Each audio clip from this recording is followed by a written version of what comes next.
Hey, what's up, everyone? This is Jeremy, founder of quickmail.io. Hello, this is Jack, Chief Lead Generation Officer at salesbread.com.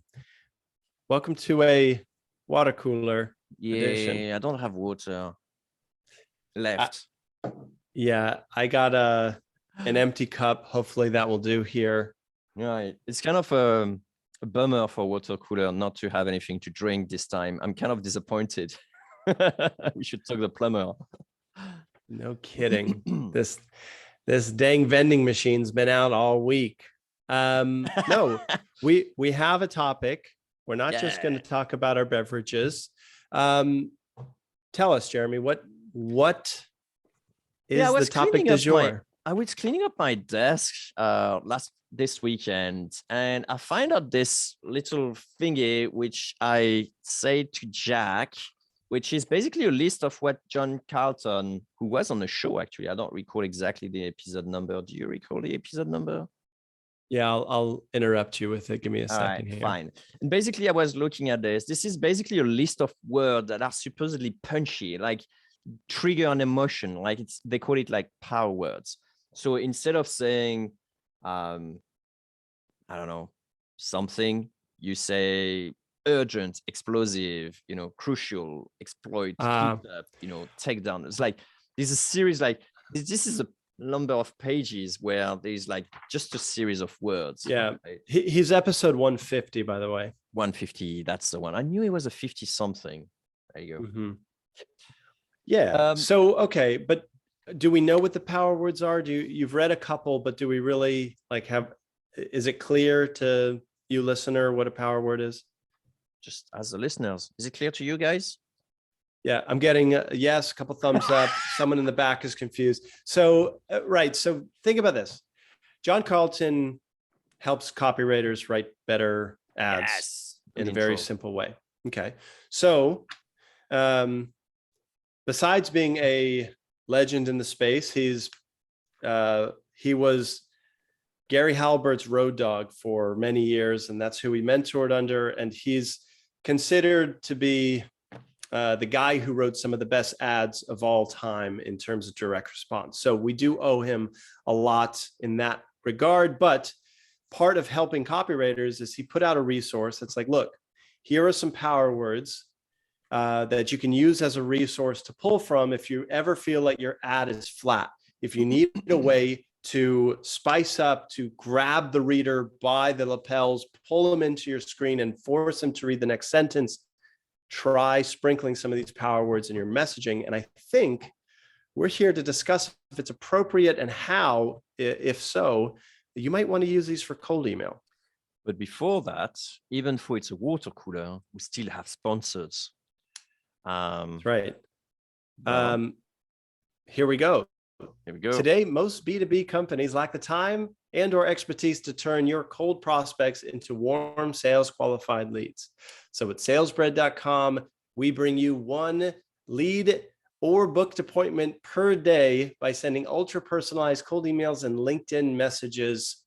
So if that sounds good, if you'd like to find out more about what it's like to team up with the SalesBread force, go to salesbread.com/contact and tap into some of the most white hot, explosive copywriting, list building, urgent personalization experts deep at the end of the pool for crucial and exploit your enemy's weaknesses and heat up your sales.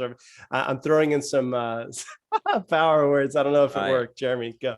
Here you go. Yeah, I'm getting my list of some power words. I grab like a random page and I'm going to do the sponsors of QuickMail. So QuickMail is a stunning software for serious cold emailers that wants to cold email forever and transform their business, because we do a heck of deliverability testing, including the heater warmer with zero risk that you must have heard through word of mouth. So small hint, it's quickmail.io. Go there. Okay, I love it. This is the perfect segue today.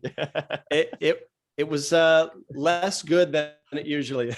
Oh man. So here's the first lesson though, Jeremy. It's like, if you're not careful, and for sure we were not careful, it can backfire on you. It can backfire. Maybe I have like plenty of people just hoarding to quick chomping at the bit, ready to blitz into a vicious, wicked. Yeah.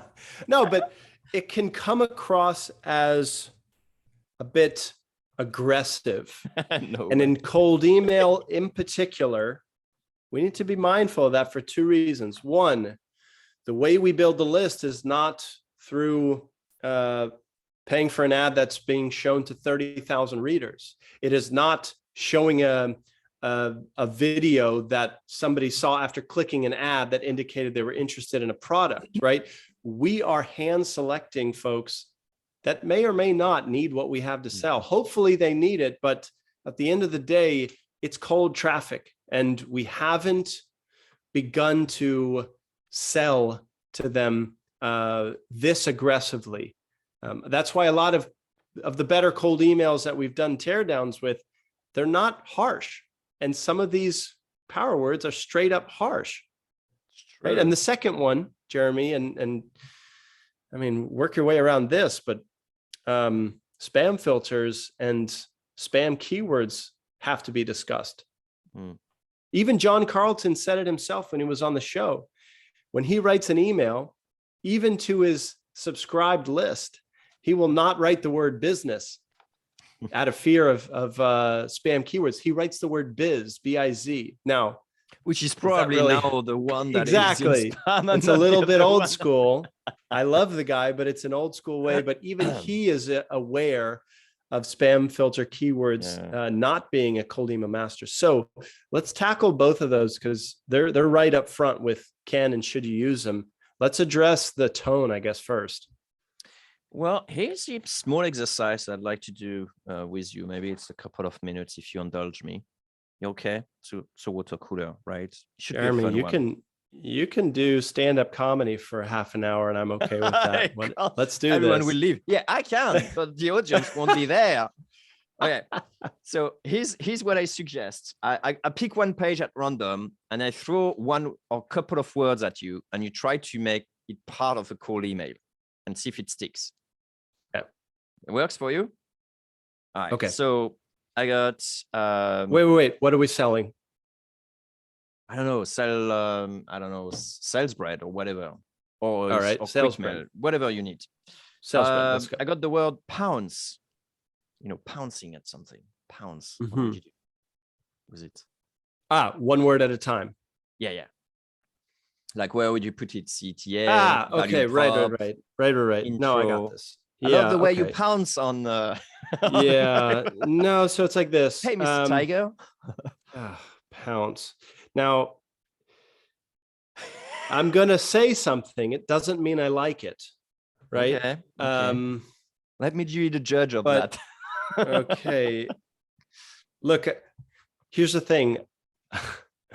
I'm gonna say a sentence, and we're both gonna have a chuckle. But at the end of the day, there's a better word, in my opinion, for a cold email to promote sales bread. So I'm kind of thinking like, hey, we're experts at building lists for let's say dentists that do not work with a marketing agency yet, but already spend more than $50,000 a year on AdWords. I can build that list. Should I pounce on it right now? Right? Like, nah. It's incorrect, right? Like, it's awkward. It's look, okay. But to be fair, I don't think pounce is a hell of a word. Yeah, okay, fine. Find one. So pick one. Find one. Okay. It's my turn. Jumpstart. That's much better. And I would use Jumpstart. So say like, hey, I could build you a list of 50 of these in case you wanted to jumpstart your own in-house campaign. You want me to get on that for you? Like, okay, that's nice. That's well, there are some better. easy one, right? To be fair, like you got some that are saying ignore, assume, skip, Jumpstart. Yeah. Okay. Easy to implement. No hassle. And Generous. Jeremy, this list I send you is formatted so it's easy to implement with your existing tool. I think if you pick the right ones, it's going to work nicely. If you pick the wrong ones, your prospect is going to be, best case scenario, having a bit of a laugh, worst case, annoyed. Yeah, isn't the goal of having power words anyway to move people emotionally, like when they're sort of like not brain dead, but it's like how do you say when someone is not really affected by any emotion, is like it's not stonewalling, but right. No, you're apathetic. yeah, exactly. So I'm thinking, isn't that like to juggle people and just wake them up because they were like zombie going through their life, right. And then you're trying to interrupt the pattern, kind of thing. But so maybe that's worth in the subject line, kind of thing. Like, hey, yes, pounce on this opportunity. Yeah, and that's why you would never say that. Question mark. Yeah, that's a tough one. Okay, what about respect? Hey, okay, so like the respect you owe or something like that. That's obviously sort of like for people who need to be respected in their profession. Oh, how about this? If you want your sales team to respect the way you write copy, I want to tell you about the course we put together or something, right? Like, love it. That's pretty good. Let's try to sell QuickMail course.quickmail.io with some right. Some good... Well, but actually, this is the difference between copywriting and cold email, right? Yes, but as long as for the sake of the conversation, we limit it to stuff we would say in a cold email, we're fine. Yeah, that's true. You see? Okay. So it's like, all right, I'm going to grab abandon, easy to implement, and master's level savvy. This is great. If you're ready to abandon the approaches that haven't been working for you the past couple of years with outreach, and you want an easy to implement system for getting replies with check out the course let's see, if it's perfect if you want to dominate your market with master's level savvy outreach. You can test it. You can take it for a test drive. That one I say a lot. So some of these are great. Some of them are bad. So listen, you might be listening to us saying like, hey, this is cool, guys. Where do I get a copy of the list? Just Google John Carlton power words and it comes up. Right now, I'm fairly certain I'm looking at a bootlegged copy that's probably not for me, but either way, it was the first result of Google. So here it is. Bonanza. What is it? Bonanza. It's like a free for all. Like, yeah. Okay. So well, that's another thing is like, make sure that if you're talking to uneducated people like me, which doesn't know, who doesn't know the jargon, word, those sort of jargon, then, maybe that don't work. Or maybe there's words that are like from a different generation, like people won't get it. All right. So Jeremy, for the sake of the water cooler, I started off being very anti power words. Cool. We're going to cover deliverability soon, but now I'm starting to think I could use some of these sentences, these words for here. It's like, P.S. The course comes with an ironclad guarantee. Yeah, I've seen this. So that if you think it's too good to be true, and it is, just let us know. There's no way to lose. And I've thrown in 4 power words in that one sentence, and it's not reading like a desperate salesperson. That is very true. Yeah. So, okay. So use it carefully. That's my new recommendation. What I remember when we talked on this episode, and it's a long time ago, but I do remember that he said, instead of saying like, read this, he was like saying, read this or die. It's just like that extra emphasize. Ignore this at your own peril. Yeah, exactly. Right. It's just, so maybe it's too much. Do you think it will turn out, a few people? I mean, you mentioned that at the beginning. You say basically it will turn out a lot of people because of the tone, but some of those words could be used in different contexts that actually it's just sense. A tool. Yeah. It's just a tool that can help you or hurt you. Yeah. That makes sense. Okay. Talk about deliverability now. I'm just curious if you've changed your opinion. Honestly, I don't see much words in this list that will cause problem with the deliverability. Honestly, it's like, that's fine. It's just like normal words or way of talking, like urgent, slay, ridicule, boost, implode, dangerous, crap out, obsolete strategies, heaven. I mean, it's like, I don't think any of those is causing problems in itself, right? From a deliverability standpoint, I don't see any problem, honestly, with that. All so, right. like you say, it's probably more of a tone. And how do you address your audience, right? What would they be comfortable with? Like, and what are you selling, right? And what else do you know about your market? Like we did a cast discussing if a law firm had a list of CEOs currently going through a business lawsuit and they were able to step in and cut their losses immediately, you would probably want to be aggressive. If I've been a part of a campaign that was in a very select niche where most of the targets already knew my client, and it was just a matter of pushing them to action. We were very aggressive and it worked. So if you're in a more, it's time to get a response from these people and they're open to it, they have a bleeding neck problem, then it's more appropriate to use this. I certainly would not do it if you're just testing the waters here. Yeah, as for me, I initially, you can see, I mean, I went through all the words, and you can see some of them are, you know, are circled out, just so maybe I can use them and so on. But at the end of the day, it just ended up on my desk and I've never really touched it, right? Does that make my cold outreach worse or better? Like, I don't know, but I think I'm probably going to ditch it away. It was a nice idea, but I don't see that as something I will come back to on a regular basis, right? I absolutely love this resource for everything but cold email. If you're doing some sort of copywriting, use it. Yes, I agree. There's a reason this is like a coveted resource that is floating around the internet in places.